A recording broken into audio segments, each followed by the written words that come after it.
Alright, we've got one package here.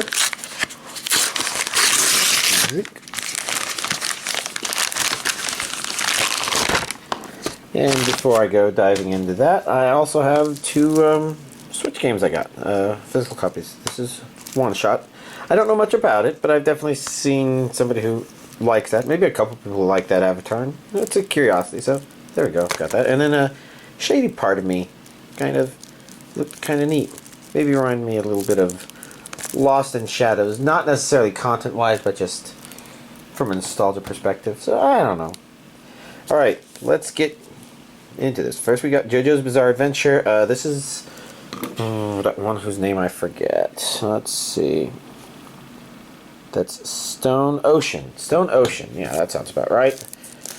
Also, that sounds sort of like a company that also used to host websites. I don't know. So this should be the limited edition version. I think so. That looks like a region A. There's probably an English dub somewhere on here. English and Japanese stereo audio. That looks like a yes. So if we take a look at the inside, we've got person, presumably their stand. We've got an advertisement for the Jojo's manga. You know, that's pretty common. And usually there's a couple of others. You know, that's Jojo. Jojo. That's a lot of Jojo.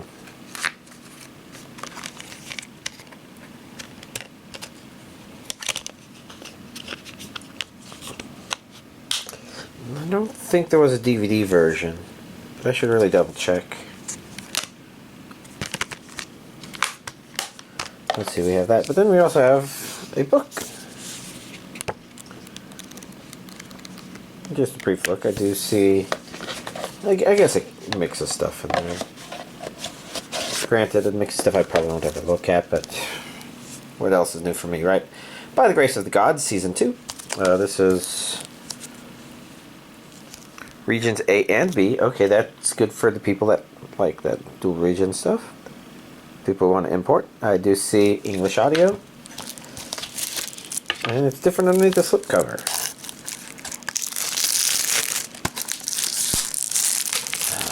Now I'm trying to remember what specifically happened in the various seasons and stuff.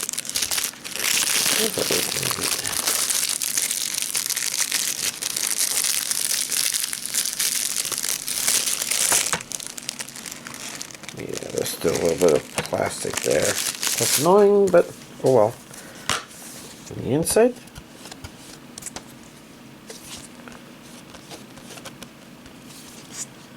we get them, and then we've got more of them. So like if the image on these two things is behind this disc, then I guess this one is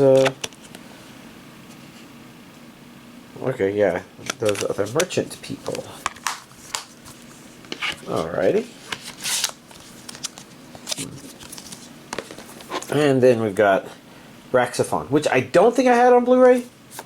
Which, you know, that's one of the risks with buying the Sentai Filmworks stuff, is trying to remember if you have it or not. But I don't think I did. Worst case I did, and I've got duplicates now. That's Region A. That's kind of hard to read, because it's TV audio and movie audio. I was wondering why they were different, but I guess Japanese has audio 2.0 on the TV and 5.1 for the movie. All 26 episodes plus the movie on 5 discs. I barely remember anything about this show, though. I did watch it. At this point, it was so long ago, I'm not sure if I have anything I can really constructively say about it.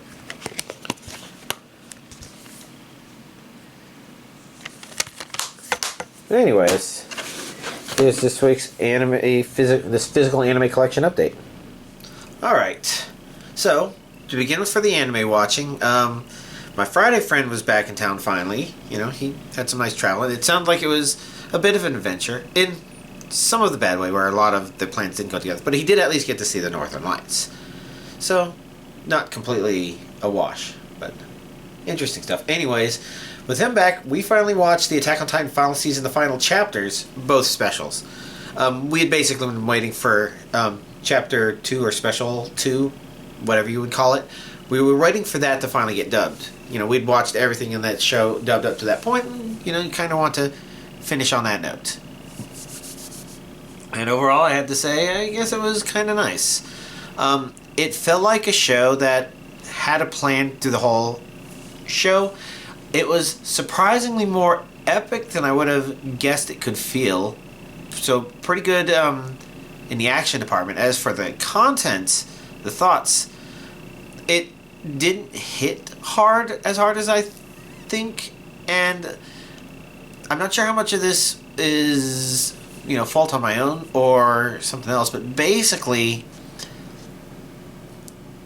I guess I sort of had this feeling like something about the conversations felt a little compressed, but not exactly rushed. It was a weird feeling. Maybe a potential contradictory feeling, which is why it could just be me and not anything about the show itself. But, you know, thinking about it a little bit and reading what some other people have said and some of their thoughts, I could see the show really had a consistent theme going on for it the whole time, which I'd say kind of works out for the ending there and what they did for that and some of their implications and good open-endedness. It was just very nice. I was very satisfied with having concluded it. I'm trying to think if there's anything else I would have to say about Attack on Titan other than it was a great series to have. Villainous Level 99, Episode 3. Oh, so Episode 3 means that this is the evaluate the show part. It seems to be off to okay to good. It's really hard to tell because I kind of feel like Episode 3 sort of ends at the setup for the premise, but at the same time, some of the stuff it's done in the interim feels a little beyond explaining the premise. But I guess overall, it's hard to say for certain if I know it's going to be good. So 3 episodes in, hard to tell what kind of show it will be. But, you know, I'm still enjoying it, still looking forward to more episodes. Oh, I get the next episode tomorrow, so that's good. Gushing Over Magical Girls, Episode 4. For some reason, I still enjoy having this show on in the background. If there's anything I found kind of notable about this episode, it's that, you know, even though it's very explicit in a lot of the stuff it shows, I would say that most of it wouldn't have been on stuff that I tend to care about until maybe a couple of scenes from this episode, and then it's like, oh, well, that would have been stuff where maybe I would have saved it if I was looking for material, if you know what I mean. But, you know, outside of that, I'm trying to remember what else happened in this episode. I guess interesting stuff, but I'm not exactly sure if I can place what about it feels interesting, because I don't know. I think episode 3 had that feeling stronger, that element I mentioned where it felt like where the main character was going was really interesting, I guess. And I don't think episode 4 felt like it did that, but it felt like it did not do that as well. I think that's a really bad way to explain it, but I'm also really exhausted, so trying to focus through that. Classroom of the Elite, Season 3, Episode 4. I remember bits and pieces of what happened in this episode, but I guess I'm not sure what to think. Partly, I can't remember the specific thing that happened at that moment.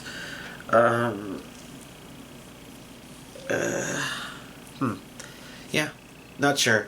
Dr. Elise, the Royal Lady with the Lamp, Episode 3. So this is the 3-episode summary point of it. It seems okay to good. I think it's finally moving past premise and it's showing, yeah, here's some of the stuff it's doing. I think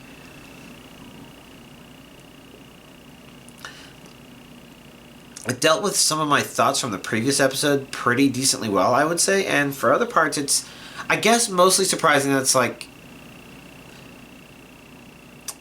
I guess it's not as medieval fantasy a medical system as you would normally expect. And I think a big part of that is it's showing things that are like, okay, these are things that make sense, but you know, usually you have something like Pharmacy in Another World, or whatever that one was called, something like that, where it's like, okay, we have to introduce the germ theory of disease or something like that, and this show doesn't seem to be going for that per se. Just, I guess, giving people some sort of baseline. Okay, they really understand things actually surprisingly well in here. Now, we don't know that they know anything about the germ theory of disease, but they still seem to have like scalpels and, you know, hand gloves and things like that, which leads me to believe that that idea is understood. Like, they didn't treat it like, oh my god, this person is magical. How did they do that without causing this person to die on the spot or something like that? So that means it's playing, okay, it's not... I think they're making it where people are medically smart enough to appreciate how gifted the main character is without making them, like...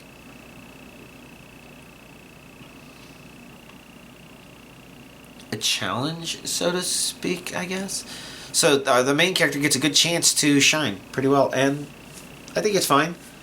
I'm blanking, though, on what happened at the very end of the episode, other than, you know, some interesting things happening, I guess. See, I guess I'm just not picking up Metallic Rouge. It sounds like, from coworker who's maybe seen a bit, that it's not catching with him either.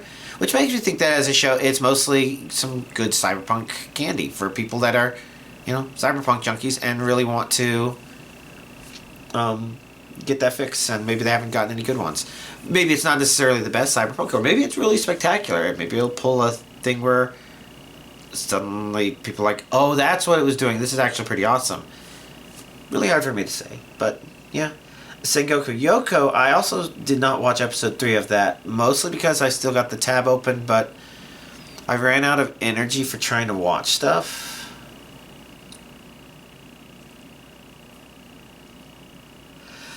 Things to think about, but it's probably a fine show, but I'm not sure if I have the energy to try to keep up with it. This week in particular, I'm completely out of it. I'll talk about that later. Let's see, Delicious in Dungeon, episode 4. Okay, that's what this episode was about. You know, entertaining enough. It's one of those shows where, if you've watched up to this point, I think episode 3 is a good measure. You're not expecting to be blown away with a developing world or story per se. Just kind of the show doing interesting experimentation and ideas of eating food. And it's been pretty good in that regard, I'd say. Episode 4 was good. I don't know if I've given up on Chained Soldier or not. I'm not necessarily done, but I didn't watch episode 4. It's still on my tab to get around to watching. But again, certain things didn't get high priority. Instant death ability. What happened in episode 4? Stuff. I guess interesting stuff. I'm not sure excellent, exciting per se. Feels like it should be. So if it isn't, I'm not sure why that is. I guess it sort of feels like...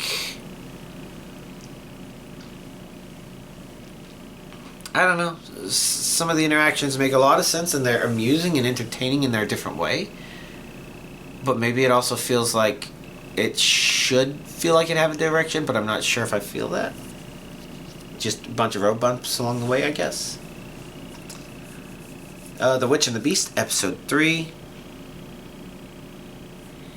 Entertaining enough episode, I suppose. Definitely one of those...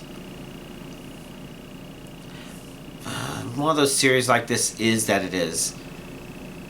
I guess. They're going from moment to moment sort of thing. I'm not sure if it was the best 2-episode thing to do, you know, for their 3-episode mark. But it could also be good because... it kind of indicates you kind of have a level of what sort of stuff they're dealing with in general, and it's entertaining. But we'll have to see if I feel the energy to keep going. I might just be slowing down and slipping into Isekai fantasy junkie stuff. Sasaki and Peeps, episode 4. Actually, some really interesting development stuff. Again, really surprising given that 2 episodes ago I was saying, oh, I see, this is what they're doing that's really different. It's the psychic stuff, but no, they're also showing that they're doing some interesting stuff with the Isekai as well. Interesting developments, entertaining enough episode. Unwanted Undead Adventure, episode 4. Very neat stuff. I think it's really neat to see our main character do things and continue to grow in multiple ways. I don't know. It's just actually been surprisingly just good fantasy. Free Ren, Beyond Journey's End, episode 20.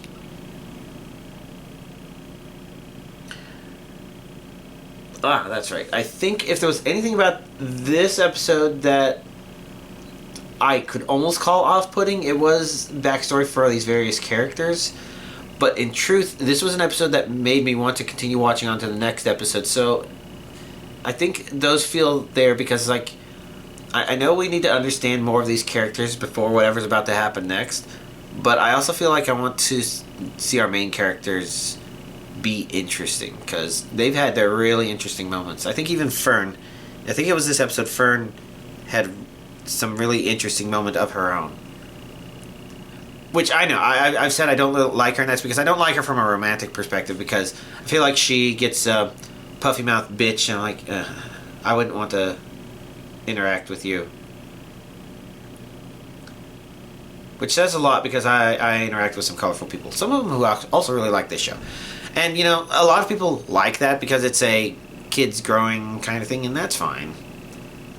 But it does mean that, you know, to a certain degree, I guess since I'm not looking at that romance from a certain perspective, instead I guess I'm just looking at the characters and saying, that's a little embarrassing, but at least he went into it with a positive attitude, and I can, like, encourage that and feel like, you know, feel comfortable hanging around them or something like that. I don't know.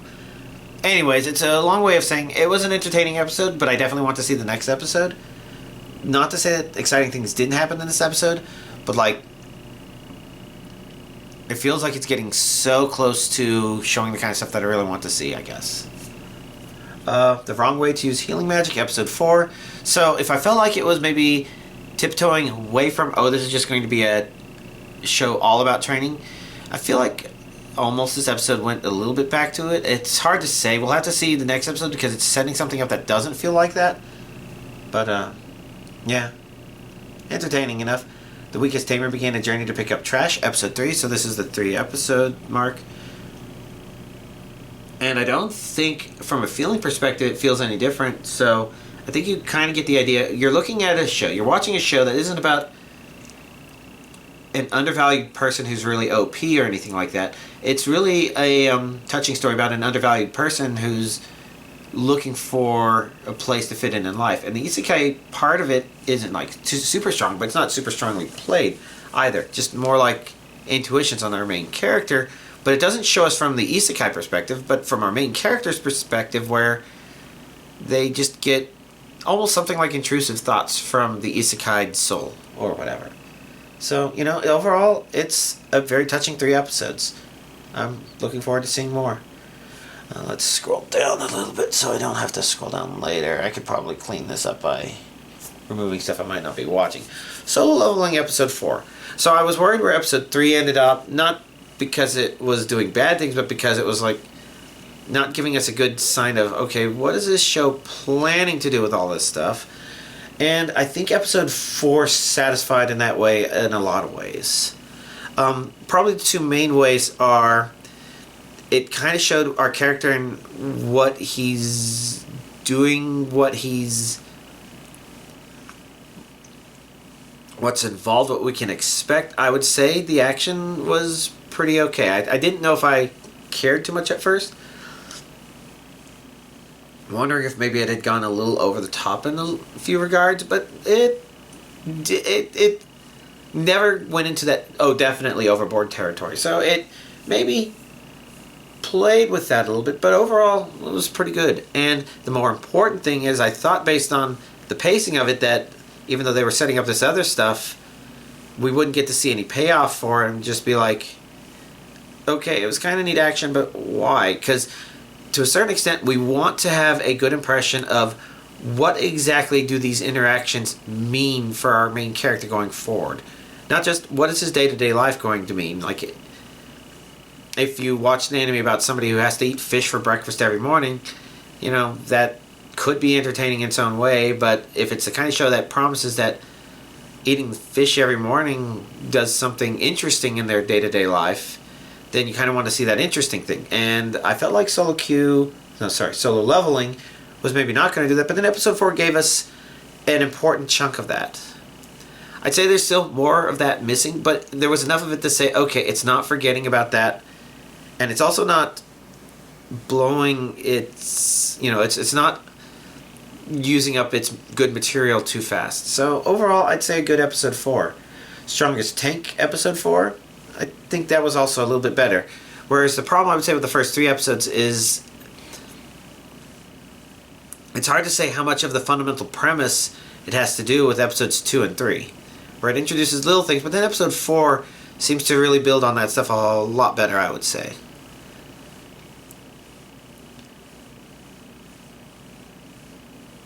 And I guess I'm trying to think how much of that description I want to go, but I don't know. I think just saying that much is fine enough. Tales of Wedding Rings, episode 4. Yeah, just let those fucking elves die. But they're past that stuff before, and it was okay what happened. My only gripe would be, oh, why'd you let the elves live? But, you know, they were... I'd say they were a bunch of cunts, but they weren't warm or deep. They were shallow, cold, and loathsome. But, fine stuff. I did not watch the next episode of Ragnar Crimson, but I don't think I'm dropping this show, because the next episode looked very enticing. The real problem is, you know, this is stuff that aired on Saturday, and Saturday ended up being a pretty impactful day. I'll talk about that a little bit later. We got Fluffy Paradise, episode 5, an entertaining, cute enough episode. Maybe with a little bit of interesting dialogue, possibly, but I'm not quite sure if I understand the plan that happened in this episode. It felt like a convoluted plan that I don't know why people would think it would necessarily work in the way it did. Because I'm not sure how much it actually did. Oh well. But entertaining enough. Banished from the Heroes Party, Season 2, Episode 4. Good episode for seeing some of these characters doing stuff, and set up for the next episode, which I guess is the more interesting thing that it has been building up to. I guess we'll have to see what all that entails in the next episode. But fine enough. 7th Time Loop, episode 4. Entertaining enough stuff. I think if there's anything about it that I was a little unsure about, it's if we got to see enough of our main character interesting people, I guess, or whelming people, not overwhelming, but whelming them or something. I don't know if I'm using the right word, but there was still a good amount of it there, and it was still entertaining, and it didn't feel like it's rushing itself too fast. It's doing stuff, it's making plans, and it's setting up more interactions that are important and vital. Some pretty standard shoujo-y sort of stuff, but the sort of stuff that it's fine because it kind of needs something like that. But overall, you know, entertaining stuff. Let's see, then we got Tsukimichi Moonlit Fantasy, Season 2, Episode 4. Felt a little on the slow side, not like too slow, but just a little on the slow side, but overall, entertaining enough stuff. Finally interacting with our main character. And if I were to say that if there's anything that felt off, it was just, I'm wondering if it felt like as much happened in this episode as I would have preferred. But at the same time, I don't feel like it was inappropriately set up, I suppose. It was just fine for what it was, I think. We'll have to see where it's going from here. I did not watch episode 4 of The Foolish Angel Dances with the Devil. And then for 'Tis Time for Torture Princess, episode 4, I watched it because it's a show that I think I can depend on getting me to giggle a little bit. And, it got me to giggle a little bit. Decent enough. Alright. So anything else? Well, I wanted to play more Dead by Daylight because Alan Wake comes out tomorrow and I wanted to have 2 million blood points to spend on that and all that, but I ended up not being able to make it that far. Likewise, I wanted to do more Pokemon, but only so much of that happened, and I have to,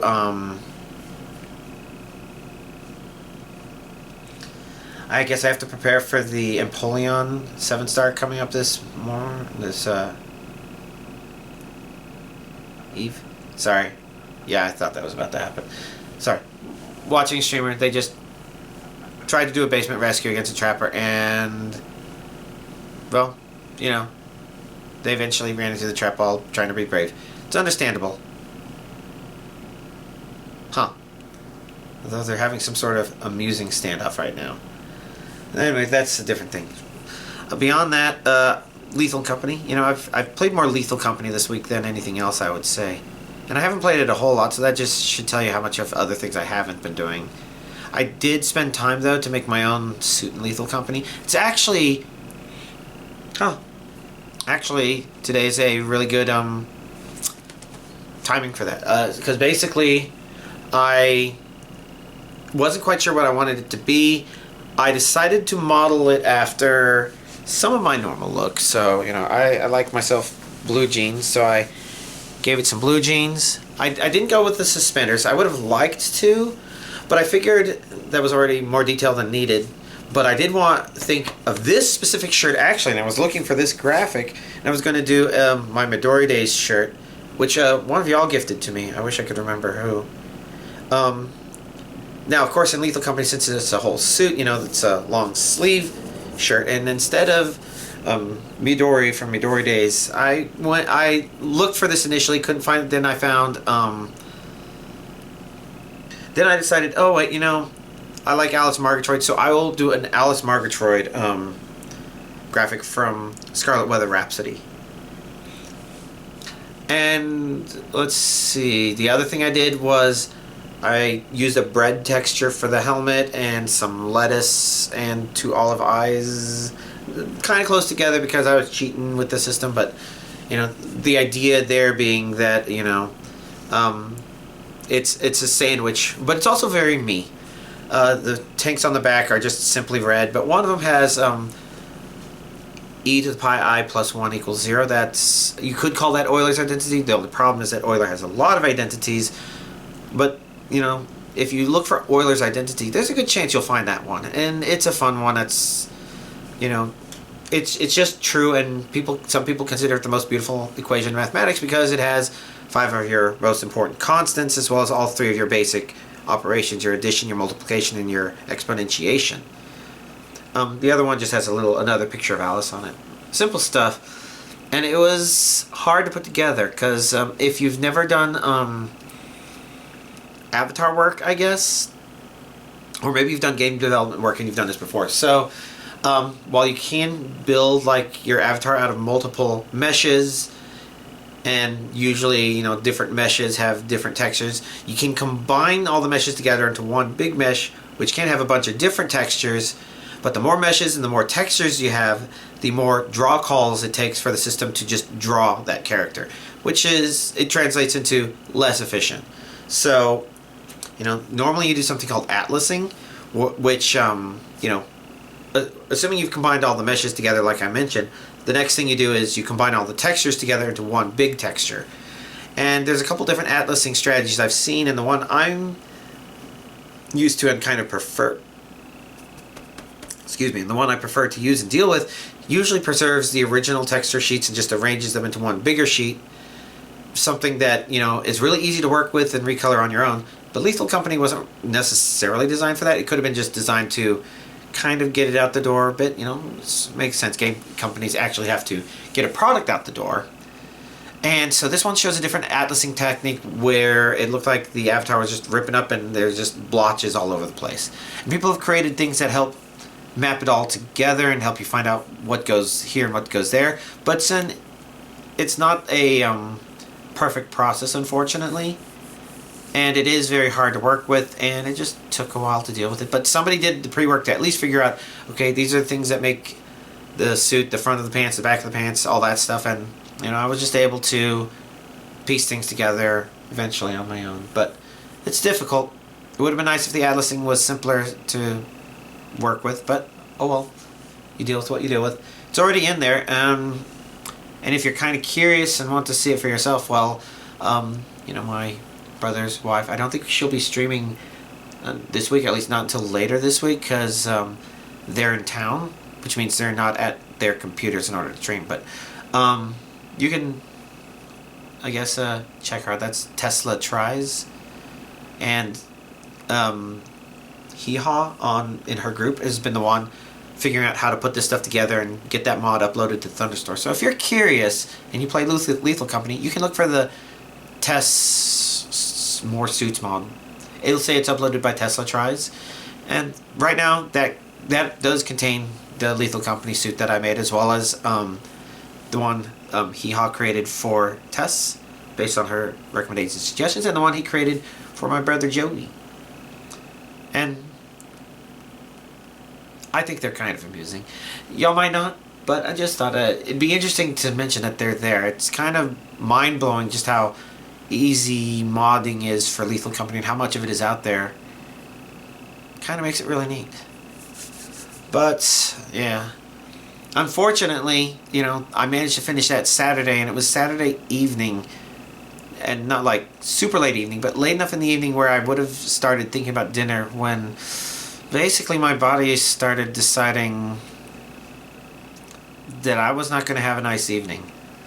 And I have to say that when you spend most of the evening in the bathroom, and around 2 to 3 a.m., that's when you kind of realize, okay, I need to figure out something so I can at least rest, if not sleep. So I might have slept in the bathtub for a little bit. Finally, things cleared up. I can't tell you when, because I was so exhausted at that point that even after getting a couple of rounds of sleep in there, I don't know, I could have gone to bed anywhere between 4 to 6 a.m. It's impossible for me to tell. All I know is I woke up at past afternoon the next day, still pretty exhausted. Not surprised. I'm still kind of sore today because I guess the body is not in relaxed mode while doing that. But, oh well. Unfortunate stuff. And if any of you are worried about me catching something, nothing about this strikes me as catching. It strikes me as more digestive issues. So, like, it wasn't, like, upper respiratory or anything like that. And it felt more like once the system got certain things out, then it felt better again. So it's more in line with, like, the body not liking something. Maybe food poisoning. Maybe something I drank was actually bad. Or maybe, you know, there's a part of me that thinks that it's possible that it did not like that Wolf brand chili, which I'm not sure why. It was pretty good, but I'm not sure. Maybe it didn't like it so much. That's why before I eat the second can, I'm going to wait until this weekend comes up, so that if it happens again, not only do I have a correlation, but if what happened to me Saturday night had happened to me the day before going to work, I would have had to call in sick the next day. I would not have had the energy to be awake and doing anything. So, fortunately, we can just speculate. I'm better, except that I'm still exhausted. I could not spend Sunday completely resting. I might have taken like a 3-hour nap that day, but I still need more rest to fully recover. And unfortunately, I just have too many things I'm still in the middle of doing. And unless I get actually sick and get knocked out of commission, I'm still recording this video today. Still needed to do dishes on Sunday and also pack my lunches for the week and things like that. Hard boil some eggs. Yeah, I had to do that Sunday. I have to do it again tomorrow. Just lots of things that meant that after that moment, I haven't played any video games. But, you know, fortunately, I think it's the right timing for doing that, other than the fact that I could use more blood points for the Alan Wake release. But, you know, I'll figure that out when he comes out. It's all good. Worst case, you know, I start slowing down on Dead by Daylight. You know, that has to happen eventually. But usually something else comes to replace it, and I'm just surprised nothing has replaced it yet. Not even Pal World. And the reason Pal World hasn't is because I think y'all have talked about how it's like Pokemon with guns or like Ark. The problem is, my understanding of Ark was that, okay, yes, it's a game where you end up building up a base, but I got the impression that one was really slow.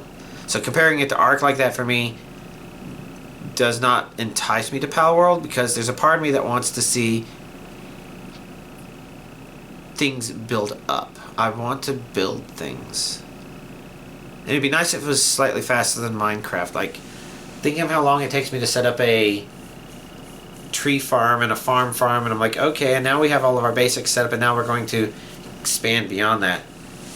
You know, I like setting all that basic stuff up and not thinking about it too much, but playing Minecraft that way can be a little slower. At least it used to be able to be a little slow. Not like unreasonable slow, but just calming. Something you do over a weekend or something. And maybe Pal World would be perfectly fine if it was in that regard. I'm not sure. But people haven't been talking about it that way, and I haven't had the energy to think about actually doing it. And I bought 2 more games I'm not going to play, so stuff. Things to think about. Oh well. I'm blanking on stuff. Is there anything else we're talking about? I guess. Friday Friend, we're not going to catch up on the other stuff. We got episodes of One Piece to watch, so that's probably what's going to happen this coming Friday. Beyond that, I guess I'm mind blanking. Y'all, have a nice week.